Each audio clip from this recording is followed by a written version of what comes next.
Tozo beta cité na bandeko bazolanda biso. Mosala jeu ya monguna te. Mosala jeu ya monguna te. Ah, il faut que l'anda batuti kobeta bango. Ah, il faut que boy. Eza makambu ya lokuta. Eta biso ba congolais tozalaka na ba nature wana te. Il a rappelé que ba rwandais bango tout na pe baza prisonnier président na maman. Na maman lokuta to pe dictature azana. Biso peuple congolais ne président Félix Antoine Tshisekedi alobaka. Tozana problème na peuple rwandais te. Problème na biso eza leadership na bango pour musala na bango ko boma to pe copier et pas na biso. Donc biso nyonso wa to sala makasi. To boya ko kwea na piège ya munguna.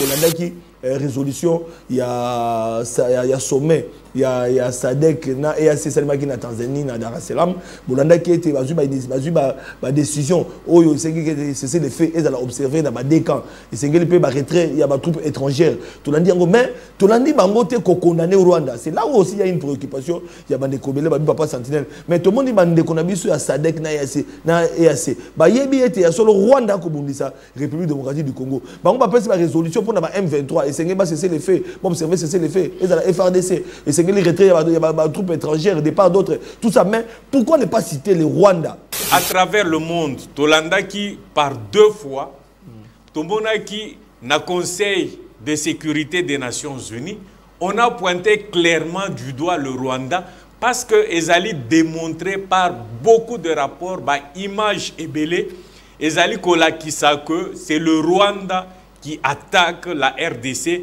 via ba supplétif, ba pantin à bango ya M23. C'est clairement démontré. Dans le Conseil de sécurité, il y a eu 2 sessions extraordinaires. Et si kanini, balakisi que c'est clair, c'est acté que c'est le Rwanda. Token à 37e Conseil des droits de l'homme, c'est clairement établi dans le cadre des droits de l'homme des Nations Unies. Ça a été démontré que c'est le Rwanda et tout le monde a demandé au Rwanda de quitter la RDC, au Rwanda de cesser d'apporter son appui, même si ils ne sont pas passés dans une action concrète, mais au moins ils ont eu à ce stade le courage d'admettre que c'est le Rwanda qui est en train de nous attaquer. Président Kagame, na lokuta na ya lobaka, ke na Congo, to massacraka to pe to bomaka batuti. Est-ce que bino bomona bakao ba congolais bazo boma batuti? Est-ce que namboka oyo tozo planifier massacre contre batuti? Eza makamba lokuta. Lokuta wana yango ye président rwandais abetelaka ba rwandais lisolo tous les jours. Pour s'assurer que azozo a soutien la population na yena bitumba lokuta zo sala. Kasi malobo biso to lobaka parce que ba peuple rwandais pe balandaka. Ba yeba ke président na bango akosaka bango. Bino mo bolandaki na CNN abatuni motuna est-ce que oza na ba troupe na RDC alobi non. Mais bon qui rapport mo bimi il y a 2 jours au balobi qui a même pas de plus d'un millier de Rwandais au bakufa. Soki bakufi misusu bazarata na droit matanga te. Misusu ba memelaka bana mwa photo na cercueil ya pamba. Omoni lokuta stratégie na ya lokuta. Kasi stratégie na ya wana lokuta il est tous les jours à chaque pilipili mungwa. Il y a koto sake ba congolais ba masakaka ba tuti tope ba banyamune. Makamba lokuta. Mais c'est étonnant que na niveau ya Afrique, les gens n'ont pas eu le courage de condamner le Rwanda et de pointer du doigt que Mobebisi ya kimia na kati ya Afrique ezali nde Rwanda. Ça c'est vraiment déplorable et c'est dommage que nos chefs d'État na ebité so bazaki téléguidés ou bien so ezani ni soki bango pe baza ba pantin en Rwanda, on ne peut pas comprendre ça, mais ce qui est clair c'est que M23 baza incapable ya ko attaquer bazwa bamboka ebele manduki o bango baza nango. C'est impossible que M23 en tant que mouvement moko rebelle baza na manduki wana. Mboka na biso tozali déterminé pour être Rwanda zali agresseur makambo est aussi na Rwanda pour être ba supplétif et dans le quoi bato bango baza ko utiliser oyo biso tali ko compter bango te to komona Rwanda alors bande ko balandi ko vanda na mesa ko solola to landi na résolution ça dit ko vanda na mesa ko solola bango so bazo kana zeda ya dialogue Congo e vanda na Rwanda e solola ba musu ba bi Congo e vanda na ba M23 aussi dans ta position ya mokonzambo que ça dit clair pas de dialogue. Voilà bande ko nangai nazali ne sengo papa sentinelle nazali ne sengo po ite na exercice auto mesana biso na bino population ko beta masolo ya Congo ezalaka makanisi na ngai moko te ezala pe makanisi na bino oyo bolingaka ete ya solo to beta masolo na mai mazali koleka na mboka na biso mai mazali koleka na mboka na biso to ko beta sete butu moi ezali bongo situation ya insécurité na est ya République démocratique du Congo boyebi ete mboka Rwanda abanda ko attaquer biso abanda ko bundisa biso et lelo to ko beta masolo il y a plus de 30 ans. Bah, Congolais, bah, tout récemment, on parle de 2000 à 3000 morts. Et ça n'a pas si bande ko balandi. Et ça les kawapi, et ça les kana est. Il y a République démocratique du Congo pour être Rwanda, pays agresseur oyo abimi na poissa. Liboso, il y a Mboka et Belé, pays à communauté internationale, au Bamoni solo que Mboka Nabiso, et Zali ko Bundama, na Mboka oyo to bengaka Rwanda, oyo to kanisa ki bazali ba frère, kasi balaksi était 30 ans yango yo, ba kozara ba frère Nabiso te, pour être bazali ba oyo, bazali ko bundisa biso, bolanda ki bino moko, likambo oyo, ezali ko lobama, bolanda ki na 37e session extraordinaire, il y a Conseil de sécurité et droits de l'homme, bolanda ki na Genève, kuna, gouvernement ezali qui représenté to monaki ministre Maman Chantal Chambou oya droits humains to monaki pe mwana mboka Patrick Mouyaya oyo azalaki ko représenter pe mboka na biso kuna na 37e session extraordinaire kuna batalisa ki maye mazali koleka na mboka na biso bozali pe kolanda na bokebi maye mauti koleka na Dar es Salaam na Tanzanie bo bibino moko ete sommet EAC SADC kuna et bon type de résolution bien que pour na ba congolais belé balobi était échec ezali parce que kuna esengela ki na ba mboka ya Afrika oyo bazomi wana pona kolakisa était Rwanda azali ko bundisa biso kasi na ba résolution na bango ba senga ki pete ya solo ba meka kotia mandoki na se bitumba na se pona kotala likambo etali République démocratique du Congo bokolanda yango na kati ya émission na biso ya mokolelo kasi bande ko balandi bolanda ki pe mokola lobi mwana mboka Patrick Mouyaya oyo atenaki briefing oyo ndenge tolobelaka toujours le 10 février azalaki liboso bapanzi sango après retour na ya Genève pona kopesa compte rendu ya makambo maleka ki kuna pe pona kolobela ete likambo tali sommet EAC SADC na Itali Congo gouvernement na biso azali ko kanisa nini na likambo bande ko balandi kasi na deuxième point oyo nazali ko bisa bino na rencontre ya briefing ya mwana mboka Patrick Mouyaya oyo alobelaki d'abord 3 points point liboso alobelaki synthèse ya 37e session extraordinaire ya Conseil des droits de l'homme ya Nations Unies deuxième point alobelaki biso likambo etali interprétation par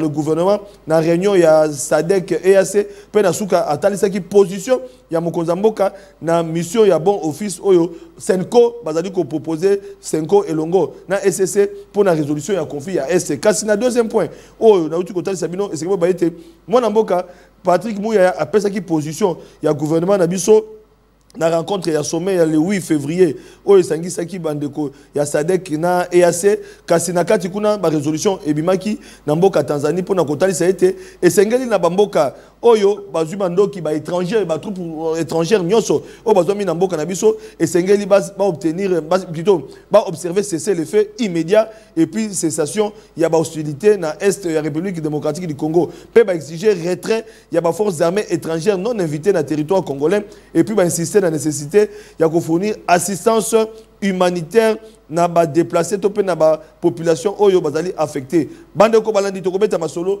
na kati ya émission na biso parce que tozali na invité na biso ya mokolo na benga ka partenaire parce que elongo na to beta masolo elongo na to solo na makabotali mboka voilà mwana mboka Alain Mukuna qui est cadre à l'UDPS voilà moi na Alain Mukuna balobaka était IDPS c'est-à-dire ka bato yo basimba kaka ba pine babika kotumba ba pine mais la IDPS na ba école ya bato maïl était mais quand même ozali moko ya corps élite scientifique ya IDPS ezaka songo mingi tanto ya maropo to beta masolo mboka ya solo eza esengo mais esengeli to démentir likambo oyo balwa toujours na UDPS ezaka na batu bafanda na se anzete bayebi kotumba bapine mais ba cadre ebele banganga maele élite eza efanda na kati ya UDPS ça c'est évident on ne peut plus démontrer ça c'est ebani alors yangoto vanda mona mboka Alain Mokona Mwembi ozali ko initier activité moko ko la mikolo yo bato ba la affiche ceux qui réalisation de même langage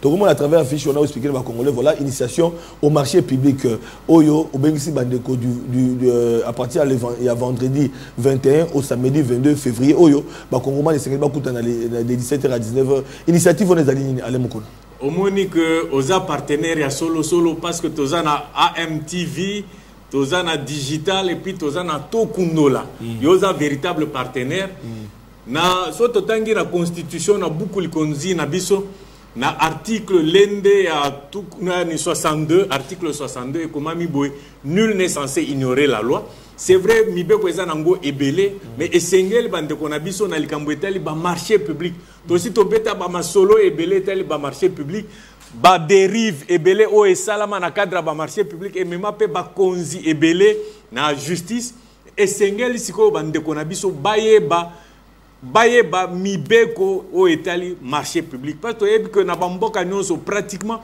60 à 70% ya mosolo ya l'état et kenda mingi en dehors ya ba salaire et kenda mingi na ba marché public ba fourniture ba misala ezala ba prestation intellectuelle ba consultant donc makambo ebele et kenda na ba marché public et sengeli bande ko na biso ba kongomani ba ABC ba rudiment na likambo etali ba marché public yango etindaki biso lokola nga naza molakisi naza pe expert en passation des marchés pe na partenariat public privé et sengeli sikoyo to banda ko lakisa bande ko na biso bayeba likambo etali mibeko ya marché public voilà pourquoi tozali ko organiser milul moko juste ya liboso ezali initiation après initiation to kopesa sikoyo formation moko approfondie. Ou est juste initiation. Et on les vendredi, na samedi le 21 et le 22 na centre Fatima. Na Fatima. Na Fatima na ville.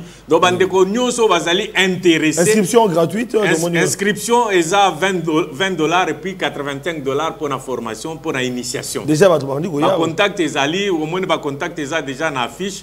Ils peuvent prendre contact na mutu oyo azada ni attitré pour na ba information ni sotoana donc c'est bien organisé. Merci beaucoup au fanda poto beta masolo parce que tout qui kolobana yo na émission les cas qui likamotali réduction à 30 de vie to beta qui masolo na o etali dialogue o ezali ko se pointer à l'horizon tout monde qui engagement ba église ezwa qui est à l'église catholique qui est à la église SCC église tobengi protestante bazwa qui initiative ya ko sangisa ba imboka po ete ba beta masolo to lobela qui l'autre approfondi parce que mituna ezalaki ebele kasi ya moto kota na mama na likambo parce que bande copain na kati émission boza la brancher na suka émission bokozwa mona mboka Patrick Mouyaya oyo azalaki liboso ba panzisango pona kotalisa 3 points essentiels ndenge na bisaki bino na sommaire émission na biso na bisaki bino ezali likambo etali position ya gouvernement na oyo ezali kotala ba église catholique église SCC position ya gouvernement na etali sommet ya SADC EAC p résolution, il y a 37e session extraordinaire où il y a Conseil de sécurité et droits de l'homme, il y a patrimoine, il y a Azaki à Genève, beaucoup de gens, dans la émission, toujours, mais le temps pour nous de décortiquer cette grande actualité, puis il y a ma question, on a invité Nabiso, il y a corps, il y a corps, il y a élite scientifique, il y a IDPS, il y a cadre, il y a IDPS parti au pouvoir, ma candidat autour, il y a ma question d'actualité politique, il y a émission Nabiso. Alors, moi, je l'autre fois, on te l'a dit, réduction à train de vie. Mais il y a une question. Il y a maman qui est partie à Suède. Abi papa sentinelle, tout le monde c'est vrai, Azali Moko IDPS, alors la vérité. Le lot Moko Namboka Félix et Chilombo a saigné était dans l'institution, battre la train de vie, va réduire en gros, pour être fort et qu'il n'a bitumba, dans FRDC. Car si Balobi était, où tu commences un gouvernement souminois, représenter budget.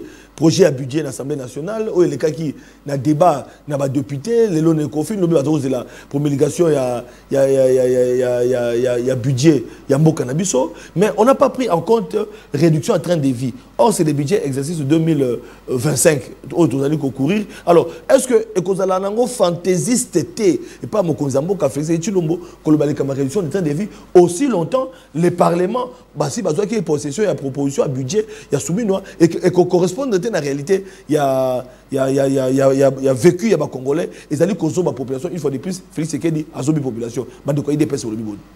Bon, il faut toujours modérer, toujours n'a retenu soki tozolo balikambo etali l'État.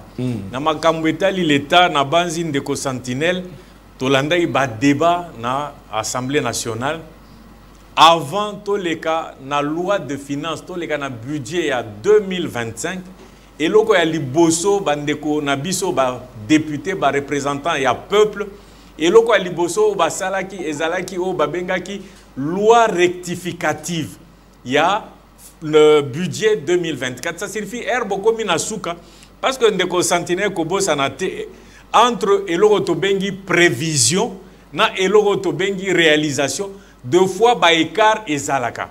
Na pesa yo ndakisa ndeko Sentinelle na pesa mingi eloko etali mariage parce que bandeko na biso balandi na biso ebele basi ba organiser ba mariage basi ba participer ta mususu na organisation ya mariage.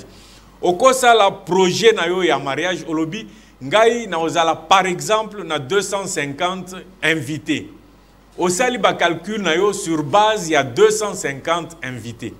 Mais il peut se faire que en pratique par exemple mukolo ya feti batu au lieu ba ya 250 soit bako ya muke ba par exemple 200 wana e ozala ka moko avantageux tout comme batu mususu bako zala ba misusu ba ye un peu plus au komina 270 par exemple invités. Mais si tu as préparé qui basangate, qu'est-ce qui va se passer? Tu vas peut-être être obligé. Il y a koka tata mususu erosaki ba prévision que par personne a mutu par exemple 3 bouteilles ya masanga. Mais eromoni que batu bakomi ebele, qu'est-ce que tu vas te permettre de faire? Tu peux te dire que mutu mususu au lieu azala na misa to na pesi mi balé pour permettre ngana récupérer moi mulangi moko masanga et servir batu oyo baza na surplus. Donc, on a une possibilité, c'est pour dire simplement que entre la prévision et la réalisation, écart est toujours. Tant que vous beaucoup kanisa que mbula oyo trocha mosolo ebele par exemple na sport. Mais il se fait que anéwana boza par exemple attaqué, beaucoup mi obligé à ça la ba coupe na ba budget, ba prévision mususu ya ba secteur mususu pour alimenter secteur net ya défense. À la fin de l'année, on fait toujours une loi rectificative pour et réadapter, et ça la réallocation, la réaffectation, et en tenir compte et en faire une loi avant de passer dans l'exercice moussous. Donc, Ndeko Sentinelle, ce n'est pas que Bazozo Babatou, mais dans le cas de force majeure, Otobengi cas de force majeure. Pourquoi? Parce que Tokana qui angote, to planifia qui bitumba oyote, mais maintenant on est obligé de faire face na bitumba wana. Alors, eko senga que ba côté mususu tokata moi musolo pour te renforcer na likambo etali défense, likambo etali ba soldat na biso. Donc ce n'est pas un exercice si compliqué, ce n'est pas une nouveauté dans les lois de finances, mais c'est des choses qui arrivent et on arrive toujours à rectifier ba loi wana. Voilà, aujourd'hui quand on va réaction d'aller tomber parce que bato bandi d'accord réagir, ils allaient makambo yo tolobela ki yango l'autre fois bande konangai. En tout cas merci beaucoup pour la réaction na bino ici et bandi mais bon c'est la biso to continuer émission la biso parce que c'est là qui juste observation par rapport il y a ndeko ya benga qui a parti à Suède ou américain ko tuna pona koloba est-ce que ils allaient possible budget déjà basi va voter budget déjà l'équipe à parlement et que lelo mokonzambo ka peut sa proposition il y a réduction en train de vie et que ça pour en 2025 to peut pour en 2026 parce que budget oyo déjà ils allaient déjà élaborer et préparer ils allaient la discussion na ngambo ya Assemblée nationale na base te répondre déjà à la question ya bande konabiso oyo batuni mituna wana le temps pour nous d'entrer pour nous décortiquer question d'actualité ya mokolelo. Alors la question d'actualité ya mokolelo to beta ki c'était mokolelo kaki na likambo etali dialogue ECC Église catholique tous allez komona ba démarche bazali komener to la mona ipe mokoza yamboka ayamba ki banganga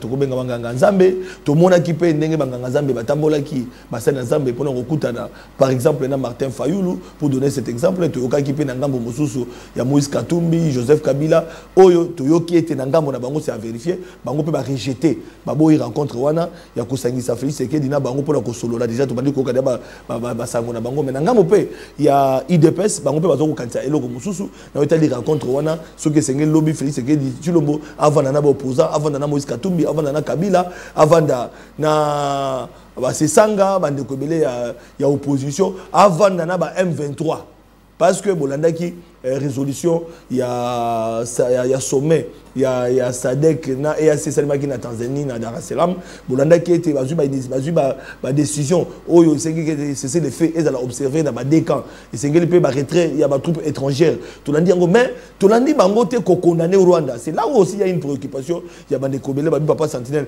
mais tout le monde dit ba ndeko na biso ya SADC na EAC ba yebi ete ya solo Rwanda ko bundisa République démocratique du Congo bango ba pesa ba résolution pour na ba M23 et c'est ngeli ba cesser les faits bon observer cesser les faits et à la FRDC et c'est les retraits, il y a des troupes étrangères, des parts d'autres, tout ça. Mais pourquoi ne pas citer le Rwanda? Et pourtant, ailleurs, communauté internationale, Baboka Ebele, va reconnaître que cette fois-ci, Rwanda a agressé le Congo. Pourquoi celui-là, c'est un bande africain, malgré pas dans Mboka? Bon, wana eza likambo moko ya kokamwa soki bande konabiso bango moko ba africain na likambo oyo etali région na biso amboka na biso Afrique. Tokomi incapable de pointer du doigt le malfaiteur. Parce que à travers le monde, Tolandaki par 2 fois, Tomonaki na Conseil de sécurité des Nations Unies, on a pointé clairement du doigt le Rwanda parce que Ezali démontré par beaucoup de rapports, par images ébélées, Ezali kolakisa que c'est le Rwanda qui attaque la RDC via le supplétif, le pantin à Bango et M23. C'est clairement démontré. Dans le Conseil de sécurité, il y a eu 2 sessions extraordinaires. Et si Kanini, Balakisi, que c'est clair, c'est acté que c'est le Rwanda. Toké na 37e Conseil des droits de l'homme, c'est clairement établi dans le cadre des droits de l'homme des Nations Unies. Ça a été démontré que c'est le Rwanda et tout le monde a demandé au Rwanda de quitter la RDC, au Rwanda de cesser d'apporter son appui, même si ils ne sont pas passés dans une action concrète, mais au moins ils ont eu à ce stade le courage d'admettre que c'est le Rwanda qui est en train de nous attaquer. Et nous savons de Sentinelle que Nasimaya Rwanda, Ezali Occident, c'est pratiquement la majorité à Bamboka ya Occident.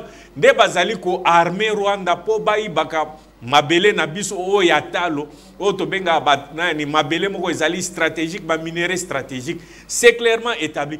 Mais c'est étonnant que na niveau ya Afrique, les gens n'ont pas eu le courage de condamner le Rwanda et de pointer du doigt que Mobebisi ya kimia na kati ya Afrique ezali nde Rwanda. Ça c'est vraiment déplorable et c'est dommage que nos chefs d'État na ebité so bazaki téléguidé ou bien so ezani ni soki bango pe baza ba pantin en Rwanda, on ne peut pas comprendre ça.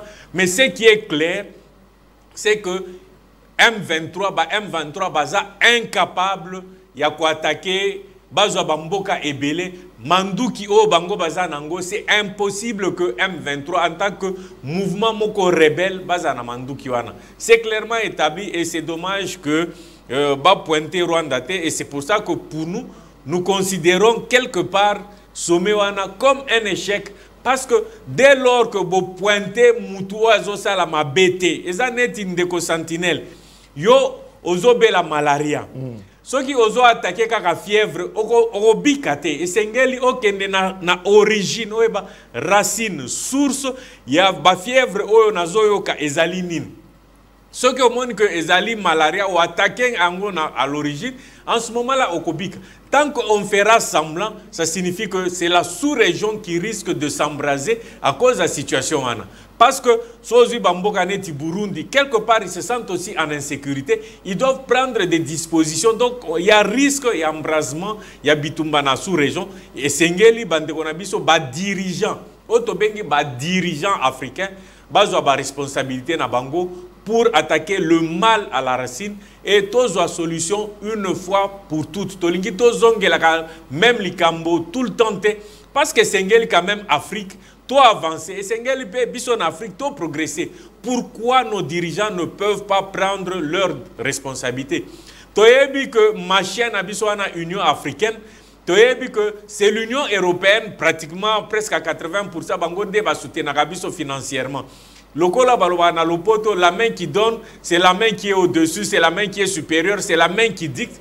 J'ai comme l'impression quelque part Batoubazoua qui a une injonction pour essayer un peu d'amadouer le Rwanda. Donc voilà un peu ce que moi je pense. Mais c'est vraiment regrettable, surtout côté na Muzindo et Alikambo Anate. Voilà, vous allez continuer dans ma question, tout le temps dans la 4e émission. Alors, Likambo ya échec wana, les pays africains sont silencieux. Mais la résolution est quand même, il y a un sommet, il y a Dar es Salaam, il y a Tanzanie, Bandeko Balandi. Tout le monde résumé dans le ndenge na uteko bisabino, bolanda ndenge nini oyo elobama kikuna pona baimboka toyoka. Au terme de 5 heures de discussion à huis clos, les chefs d'État et de gouvernement de l'EAC et de la SADC ont pris une série d'importantes décisions avec effet immédiat, de décisions qui répondent à l'urgence humanitaire et aux besoins pressants d'une désescalade. Il s'agit de la cessation des hostilités et d'un cessez-le-feu immédiat et sans condition, auquel les parties étatiques et non étatiques sont tenues. La réouverture de l'aéroport des Goma et des principales voies d'approvisionnement terrestre et lacustre, permettant l'acheminement de l'aide humanitaire. Le sommet a aussi pris la décision de rapatrier les militaires décédés et d'évacuer des blessés.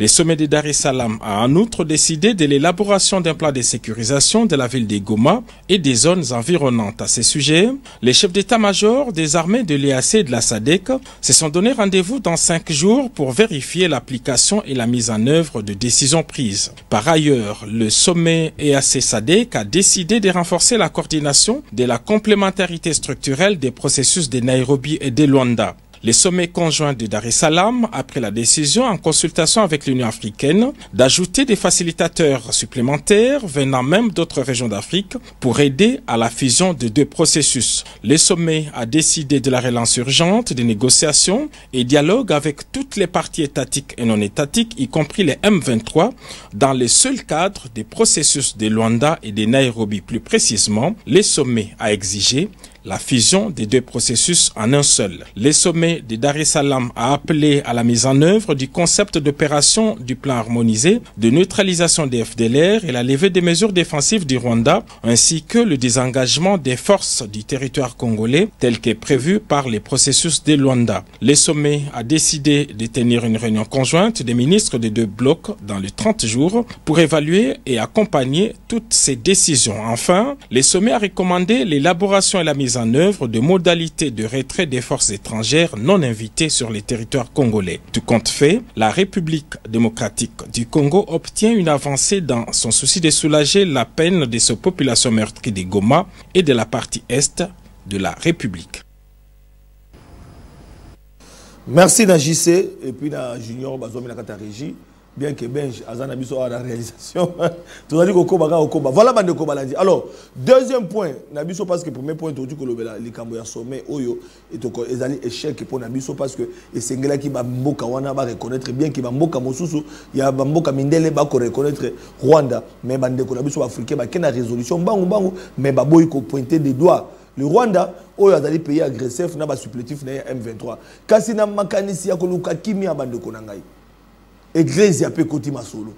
Église koti masolo ndenge na oteko bisabino na ibandele biso na biso pona koluka kimia to moni bande ko na biso ya Senko to moni bande ko na biso ya SCC bazali ko tambola ba o ba moni ba opposant ba moni mais kasi na mesa ba kovandisa banani ba kovandisa M23 pona likanisi na bango ezali ete ya solo esengeli église ekota na kati ya masolo po ete kimia ekota na mboka na biso kimia na mboka na biso ekosenga kosolola na ba M23 to landaka mokonza mboka Félix Tshilombo alobaki ete akonégocier na M23 T akotika la konégocier na M23 T on a d'après ngai ata kosoki baye ata na porte ndako akonégocier na bango te to landaki pe na briefing mokonza mboka a répondre pe na question na devant ba journaliste ete pona koloba ete ba M23 ba yakati awa mais ayamba bango te akutana na bango te pona koloba ete mboka na biso tozali déterminé pour être Rwanda zali agresseur makambo c'est aussi na Rwanda pour être ba supplétif et dans le cas bato bango ba ko utiliser oyo biso tozali ko compter bango te to komona Rwanda alors bande ko balandi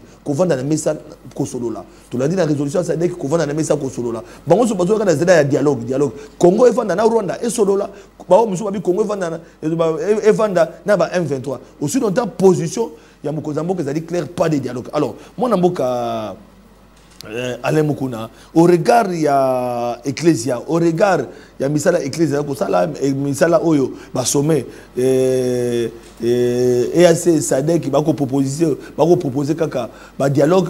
Est-ce que Congo, Mbokanabiso, et Sengeli Evan dans la mesa, na ba paya, ou ba kubunizabiso, na ba Oyo, ba Zimando qui peut soutenir ba payona, ou ba konyo kola ba Congolais na Est. Aujourd'hui on parle de 3000 morts et que ça la passe. Nande ba décoration to komona ba ko beta tata mokolo fimbo pour être aboy ko assister na meeting. To komona ba atrocité. Ils ont ça na Est République du Congo, na bembe ba décoration ba ko kunda et que ça la passe au lobby. Bon, de journaliste na bansi ba approche et cause à la ebele. Parce que chaque fois, dans l'émission, il y a toujours la diplomatie. Oui. La diplomatie, et la diplomatie. La diplomatie, il y a toujours, dans le sens, il y a dialogue. Bozo kutana, mutuna mutapé si position, nae apé si makanisi, nae, et puis, to kendeti na ba résolution. C'est tout ce qu'on fait sur le plan diplomatique. Donc, dans l'Ikambouetali, nyos o eleki na sommet o esame na Tanzanie, il n'y a rien de nouveau. Parce qu'avant même sommet à Tanzanie, il y a eu déjà d'autres dialogues, d'autres sommets, d'autres entretiens. Et ça la entretien multilatéral, bilatéral. Donc, sommet et c'est ça la ébélé. Mais dans toute négociation, Sobolingi et Loko et Simba et Sengeli bonne foi et Zalanakati.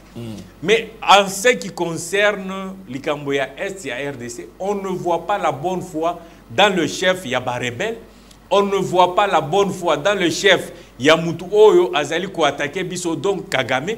On ne voit pas la bonne foi dans le chef Yabatu Oyo, ba multinational na bamboka mususu Oyo bazali ko équipé Rwanda. Pour aya koiba ba minéré na biso, on ne voit pas la bonne foi. C'est comme ça je me dis. Bande konabiso ya ecclésia catholique na ba protestant. Avant ba kende musika ngana banzi, ça c'est ma manière de voir. Il fallait d'abord bango moko banganga nzambe. Parce que ba mangomba eza pe ebele. Tozaka na catholique na protestant baza ebele. Ba auto benge ba église de réveil, ba kimbangiste bazali, ba salutiste bazali. Pour ngai po eloko wana et réussir et sengela ki bango moko nanu bayo kanama parce que vous voulez aller amener les autres à dialoguer alors que binona ba mususu wana boyo kanité. Donc il fallait unité, cohésion et sengela ki est salema autour ya ba église nyoso tout et sengela ki bango moko bala ki ça que bazali capable ya ko se dépasser bayokana malgré le passé. Tu as vu passer ma élection, mais ce n'est pas ça qui peut diviser, que séparer Banganganzambe. Donc moi je me dis de ce point de vue, démarche na bango bazoluka kimia ekota bazoluka dialogue alors que déjà na cadre ya Banganganzambe bango mongo bazoyo kanate. Mais comment ils vont amener les autres aussi à un dialogue franc et sincère? Ça c'est d'abord une première chose que je note par rapport à ça. Mais sikoyo deuxième chose, Nabanzine de Konabiso, son excellence Mouyaya Alobaki Ango clairement que le président de la République a Pesaki Bango mandaté. Donc, ce bazo kende, kosala ba entretien, et ça initiative na Bango Moko. Voilà. Nabanzi pasteur Nsenga pe a reconnaître qu'Ango ko, wana initiative na Bango. Et quoi qui aboutir, tout comme et quoi qui aboutir. Mais quand on regarde déjà les paramètres et bandeli, on sent que ça n'ira pas trop loin. Du côté de l'opposition, on sent parce que déjà la méfiance, la résistance. Il y a Moïse Katumbi et Joseph Kabila qui ne veulent pas prendre part à la rencontre. Est-ce qu'ils étaient opposition? Est-ce qu'ils étaient opposition? Est-ce qu'ils étaient Moïse Katumbi a bois qui Tshisekedi, est-ce que c'était Kabila bois qui Tshisekedi pour être éclairé dans zela ko sangisa bango bavanda mais bango babi ba kovanda na Tshisekedi te. Bon, ndeko likambetali éclairé ko fanda batu, il ne faut pas le faire juste pour un spectacle. Ozoye ba que na Katanga na Lubumbashi nganga banganga nzambe basangisa ki Moïse Katumbi nandeko Kabila esika mo na église to monaki mais quelques jours après ça bardé. C'est pour dire yango nazo insister pour eloko wana et réussir et sengeli batunyo surtout ba zala animé de bonne foi. Ce qui bonne foi ezalité nyonso bazali ko sala eza perte de temps inutile. Eza vraiment perte de temps et au permettre biso teto avancer parce que entre nous au moni ndeko to pesa bato ebele pe ba pesa exemple wana soki boza na kati ya ndako ndako ebandi kozika ezala mwasi na mobali même si bobanda koswana mutu akoya kofandisa bino te po bosala dialogue boyokana et puis bokende boma moto nani après non dès que vous se rendre compte que ndako na biso ebandi ozika mutu nyonso tout éveil patriotique éveil familial et continue à monter manabi il faut au moins bato musuta musu babando swana non yo chéri yelanga kanti bobosani ko bobando swana yelanga kanti na mai et puis vous vous entraidez cohésion et botami automatiquement sans qu'il ne soit nécessaire bato ba kendo fanda ba dialoguer na nous tout ça c'est pour dire que entre opposition pouvoir et sengela ki eloko wana et sengela ezala nakoloba automatique. Mboka na biso eza attaqué.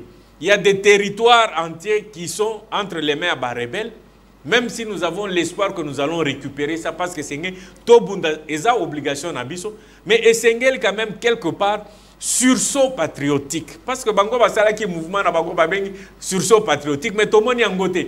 Donc essengela ki les gens doivent se réveiller dire que mboka na biso ezali attaqué.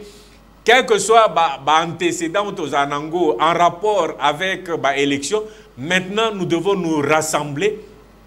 Et puis le reste, c'est ça qui devait être le sentiment. Mais déjà, indication, facteur, indicateur, ça ne montre pas que vraiment les gens sont prêts. Chacun voudrait évoluer à sa manière, se régler des comptes alors que ce n'est pas le moment. Est-ce que on a soubassement parce que l'autre totali résistance na kota Katumbi résistance kota Kabila les par rapport à l'élection parce que basango pe to monaka bitumba entre basango na ba église na Italie Seni à l'époque où to monaka FCC ba kota na processus électoral et puis na ba élection où tu goleka pour na ensemble pour la République oyo bazwa oyo lelo bazala déçu na ba élection sur FCC ba kindate est-ce que situation wana yango nde ezo la musate motema oyo sala kelelo bitumbezali mais c'est que tu vanda bandeko ba baté to vanda te na ndeko parce que électoral to pe na élection biso to se retrouver quitter est-ce que koko za la paix koki pe ko za la te bongo non ça peut être ça sauf que batu ba comprendre le contexte actuel té voilà contexte et élection et si l'équipe et je crois que tout le monde au jour d'aujourd'hui même ba contestaka que le seul président de la République est Félix Tshisekedi. Ça c'est clair, on ne peut même pas discuter là-dessus. Mais si on a un moment où tozali tozana bitumba contre banguna ebele otobenga ata mususu na langage biblique ba géant basi ba telemeli biso. Na moment on a essayé to bosana. C'est vrai bango balobi baza banganga nzambe balingi ba réconcilier ba homme politique parce que majorité ya batu oyo bazoluka ba réconcilier eza ba homme politique. Mais vous voulez réconcilier ba homme politique alors que bino banganga nzambe bino moko boza réconcilier. Ça fait déjà fissure na ba démarche na bango. On aurait pu croire davantage en eux s'ils avaient pu faire rassembler large na niveau ya banganga nzambe bayo kanana bandeko na bango oyo bango basambela ka bao bate ya kabiso bolingo bate ya kabiso kimia et sengela ki bango moko nanu basa la cohésion entre bango sima biso tokota la cohésion na bango tobi oh c'est vrai bango basali effort déjà basali cohésion ya banganga nzambe basi balimbisani bamabe o basalama entre temps. Ok, ça peut permettre d'aller de l'avant, mais déjà bino boza isolé et on crée déjà deux camps dans le cadre ya banganga nzambe. Mais les autres ne vont pas appuyer leur démarche. Voilà pourquoi beaucoup de voix sont en train de se lever pour dire que nous, Elokwana est aussi mbatté. Pourquoi? Parce que déjà dans le milieu na bango ya banganga nzambe, ça n'a pas fait l'unanimité. Donc c'est parmi les facteurs, c'est vrai, les gens ont des rancœurs, mais même si vous avez des rancœurs, à un moment donné, il faut savoir se dépasser.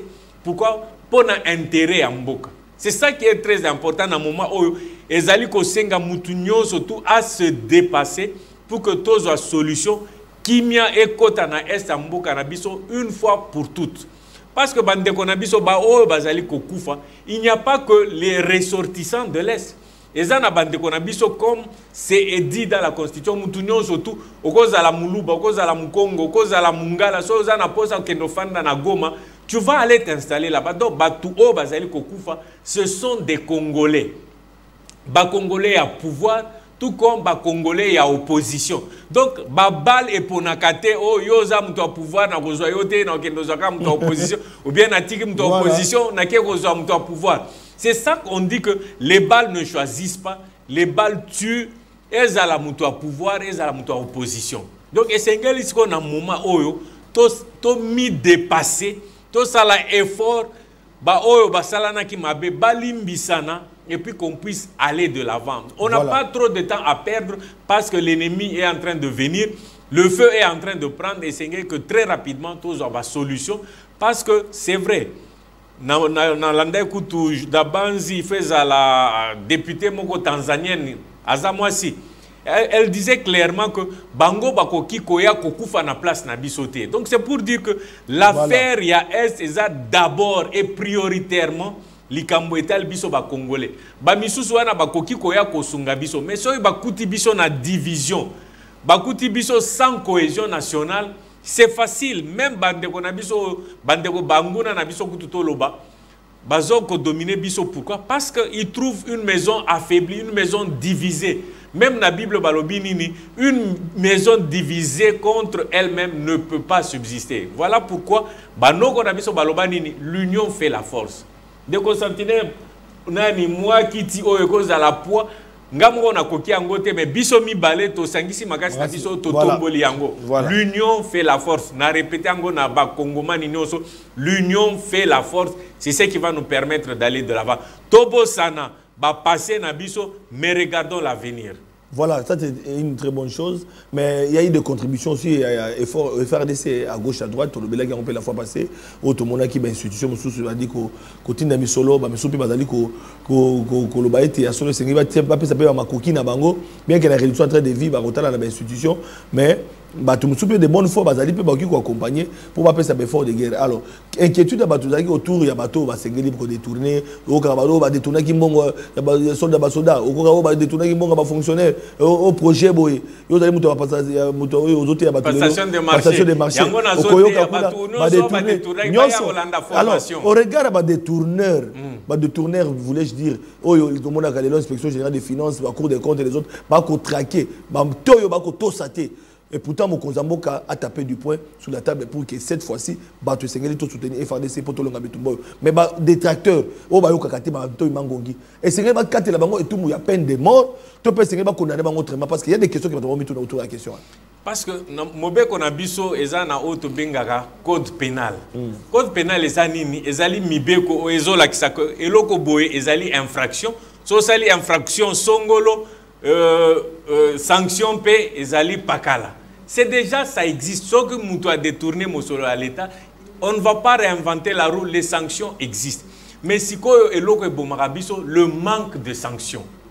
Parce que Sengeli, ordre, discipline, Ghana a toujours partisan, il y a méthode forte. Il y a Chine, il y a Iran, il y a Dubaï.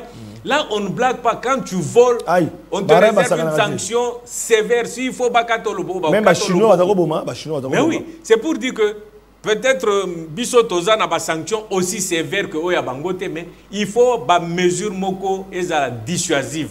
Bandeko Biso Balawanini, dur à l'ex, c'est de l'ex.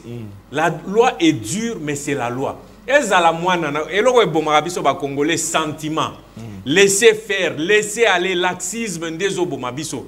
Parce que ce biso ba Congolais tozali sérieux, Rwanda a coquille jamais osé attaquer biso. Voilà. Parce que bazo mona biso ba laisser aller, bazo profiter à ba faiblesse na biso.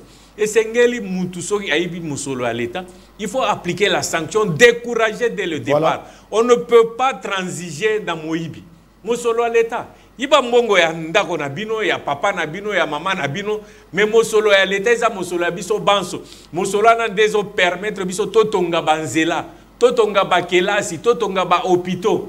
Mais yo kende ko ibango. Mais il faut, on doit te punir sévèrement. Voilà. Et moi j'ai toujours été partisan, il y a sanctions sévères. Sanctions wana ezala et tenir compte ya mutute. Ndeko sentinelle yo so salimbeba ba sanctionner so inga pena salimbeba ba sanctionner so indeko benja salimbeba ba sanctionner so ki ndeko bopol a salimbeba ba sanctionner. C'est comme ça que la discipline va revenir.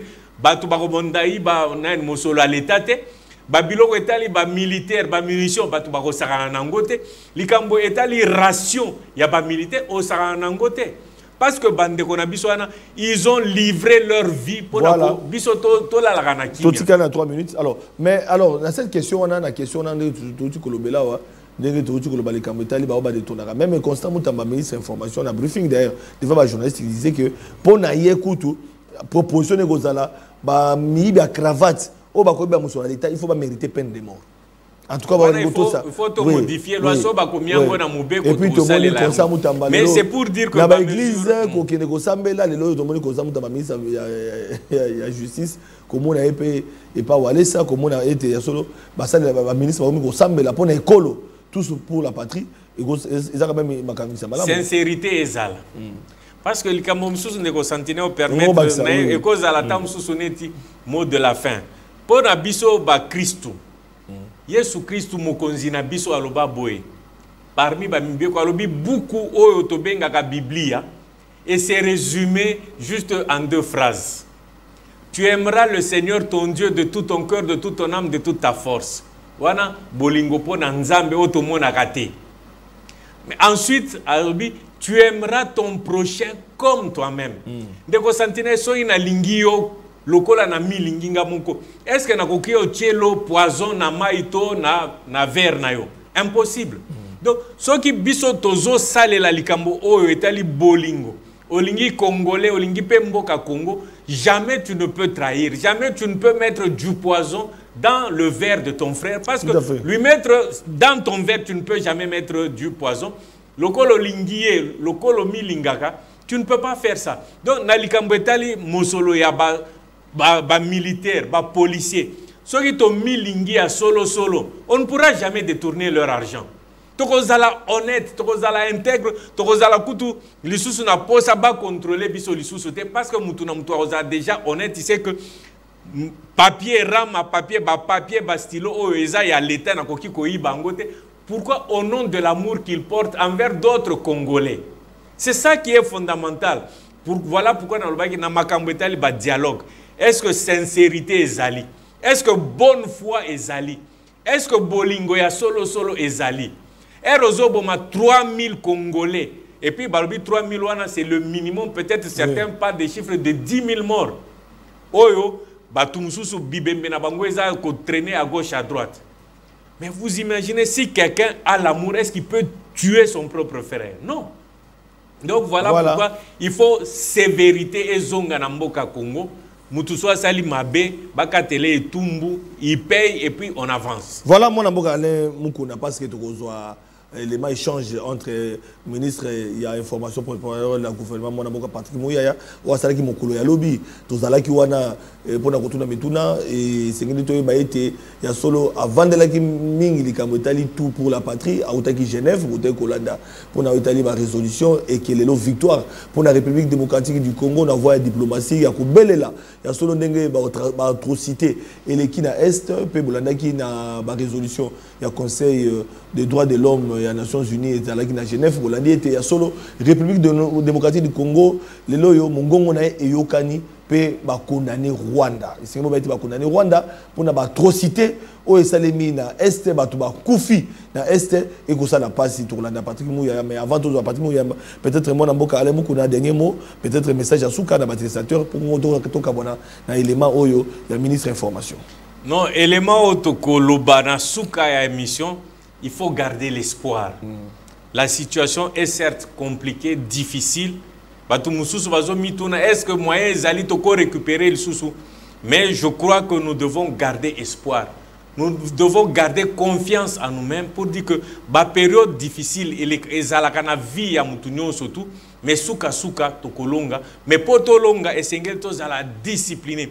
Et sengeli toto sa musolo oyo eza destiné na ba militaire biso nyo surtout to allez disposer ya kopesa $10 500 francs 1000 francs $100 poto sunga armée na biso bazanga elo côté bazala motiver mais esengeli ba oyo bazali na pouvoir ya ko sangisa ba mongo pe ba gérer ango esengeli bazala vraiment honnête intègre pour biso tolonga. On a besoin grandement de la victoire parce que l'attaque de Goma nous a suffisamment humiliés. On n'en a plus besoin. Et Sengeli Totombo la mitou nabiso, qu'on avance tout droit et qu'on récupère Goma. Merci beaucoup. Voilà, Bandeko Balandi. Tout à l'heure, Koukamouana na note. Oyo, Nene Tobisaki Bino. Bolanda, moi, Namboka Patrick Mouyaya en provenance, il y a Genève, Azala qui liboso va panzi sango. Pour couper sa compte rendu, il y a 3 axes. Topé, il y a Makambo, tout à l'heure, Kolobela, Likambo, Itali, position en gouvernement. Na au Italie sommet à EAC Salakim EAC Sadek na Dar es Salaam na Tanzanie pe makanisi ya banganga nzambe otomoni église catholique pe na ECC église protestante initiative bazui pour na koluka kimia pe likambotali pe kubelela mongongo oyo bolandi ete ya solo Rwanda a été condamné par le Conseil de sécurité des droits de l'homme pour na Italie ba atrocité où ça mis na Est République démocratique du Congo. Encore une fois de plus une victoire pour la République démocratique du Congo. Tout le monde qui ministre Patrick Mouyaya Azalaki, tout le monde qui ministre maître Chantal Chambou Azalaki pe na Genève, pe tout l'andi pe ministre affaires étrangères Azalaki pe Okende. C'est-à-dire c'est pour dire que bravo voilà, à notre maman son excellence à Wagner Kaikwamba Thérèse. Bravo. Et nous la soutenons. Maman gouvernement baza ko bunda solo et puis to sengi mokonzambo ka sengela tila biso peza sengeli soki parce que nous sommes dépendre d'ailleurs ba Congomani ba sengi gouvernement de combat. Tomoni ba ministre bazé belé mais mingi te bazo dingana mais tomoni bazo dingana baza moya otanga o bazali na ba front vous allez koyeba na sengeli vraiment to gouvernement de combat pour to si ça makambo nyoso na ba Rwandais plutôt na mboka Rwanda ozali ko agresser biso pour na koloba ete Kagame muto azali ko bundisa biso pour to ba makambo to kosila na ndenge nini voilà Bandeko Balandi tozali ko kabwana na élément o ezali ki échange entre le ministre de l'information porte-parole au gouvernement na ba président sango tozali ki on a papa sentinelle la système de solution azalaki boyo kabitu na peme yano ya ministre na biso to kabwani wa chercher la solution africaine o esalamaki autour il y a président angolais yango ba réunissa qui les deux blocs. Le bloc Est n'appartient au processus de Nairobi. Le bloc Ouest n'appartient au processus de Luanda. Par le bisque, le processus, il faut renforcer le comme à Makasi Mungi. Pour la la résolution, il y a un problème qui est déjà préalablement étudié. On ce qui est président rwandais Akimaka Milulu, il y a le 15 décembre, il y a un monsieur Soubasolo, toujours bêta montré. Parce que, dans le cadre du processus, il y a un aussi de discuter à nous. Kasi yasika na milulu utiko sala na lobby et il faut en accord avec président Lorenzo na président Kenyatta total à ceux qui possibilités zali baba kisa ba médiateur mususu o ba ko na ba bloc mususu ya Afrique po baya to chapwa na processus o en cours mais wana il faut ba solo la ngope na ba médiateur ou baza na responsabilité na nyonso to lobby et ça parce que biso toza na front diplomatique. Front diplomatique pesa ka front habituellement. Kasi na mikolo eleki na beteli bino lisolo ya Genève, na beteli bino lisolo ya Malabo, na beteli bino te na solo ya Sadek na onyo so salami. Et la kisi ki côté kuna pe tozo tchaba point tozo avancer. Na motuna na yo ya mibale. Apona aussi sana wana biso toza vigilant. Parce que na moni batu batango ba respectarate batu doya. Ah, ça va chef d'État va se réunir ça. Bah, tché parole na bango. Et de manière unanime, bah, si ma canissure bini na papier. On a zoli moulé la vie, on n'a faut pas avoir. Et là, qui si que, nous tout n'a engagé responsabilité na ye.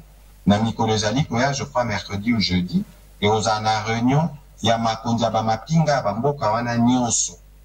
Les réunions ane ko salama, wana ne ba redéfinir ba conditions de sécurité. On a retard ni ba service public ou ezalaka na Goma et ba kufungula et ba ko soulager ba problème à la population na biso ya kobanda na aéroport. Na dimension ya mibale ya mutuno tuni. Lelo na pourquoi il fallait tozala la ministre Guissaro. Parce que ministre Guissaro aza moko ya communauté banyamulenge to pe ba tuti congolais. Aza ministre ya makambo etali kotonga mboka to pe reconstruction infrastructure. Yenda tongaka banzela ya Kongo. Parce que président Kagame na lokuta na ye alobaka ke na Kongo to massacraka to pe to bomaka batuti. Est-ce que bino bomona bakaro ba Congolais bazo bomaka batuti? Est-ce que na mboka oyo tozo planifier massacre contre batuti? Eza makamba lokuta. Lokuta wana yango ye président rwandais abetelaka ba Rwandais lisolo tous les jours pour s'assurer que azozo soutien la population na yena bitumba lokuta zo sala kasi malobo biso tolobaka parce que ba peuple rwandais pe balandaka ba yeba ke président na bango akosaka bango bino mo bolandaki na CNN abatuni motuna est-ce que oza na ba troupe na RDC alobi non mais bomona ki rapport mo bimi il y a 2 jours au balobi qui a même pas de plus d'un millier de Rwandais au bakufa soki bakufi misusu bazarata na droit matanga te misusu bamemelaka bana mwa photo na cercueil ya pamba omoni lokuta stratégie na ya lokuta kasi stratégie na ya wana lokuta yé tous les jours à chaka pilipili mungwa ya kokosa ke ba congolais ba masakaka ba tuti tope ba banyamne makamba lokuta parce que soko tali commandant ya ba opération na biso na 3e zone de défense général Pacifique Massoumou aza akuna tozape na ba officier valeureux ebele tozape na bango ebele na ba institution na biso bisika tozana yango ndeko gisaro na poko angaki koya apesa pe moi liloba parce que communauté na bango baza exposé na ba propos ya président Kagame boni biso na bino toyebi ke toza ba congolais pourquoi yé rwandais aya ko se présenter neti muto yo ifa batela bino pe biso toza présent Tshisekedi awa toza na police toza na armée ba protégeaka ba communauté nyonso bino pe boyebi ke na Congo toza na 450 ethnies boni ye azolinga ko se présenter comme protecteur ya ethnie moko mais amasakaka ba ethnie mosusu est-ce que logique eza na kati wana yango tozobeta sete mingi tozobeta sete na bandeko bazolanda biso bosala jeu ya monguna te bosala jeu ya monguna te il faut kolanda batuti kobeta bango il faut kuboye eza makambo ya lokuta eta biso ba congolais tozalaka na ba nature wana te il a rappelé que ba rwandais bango tuku na pe baza prisonnier président na mama na mama lokuta to pe dictature aza na biso peuple congolais ne président Félix Antoine Tshisekedi alobaka tozana problème na peuple rwandais te problème na biso eza leadership na bango o musala na bango ko boma to pe copier et pas na biso donc biso nyonso wa to sala makasi to boya kokweya na piège ya monguna tozana bato batuti na biso bato communauté na biso oyo biso gouvernement il faut tout protéger oyo ba congolais nyonso fait peut pas s'assurer biso nyonso tozo vivre na kimia donc wana eza eloko moko ya mutuya na kobeta sete mingi pona ko éviter que bandeko ya Rwanda o balukaka ba prétexte makambo lokuta ba pakola biso ba trouver prétexte na bisika wana voilà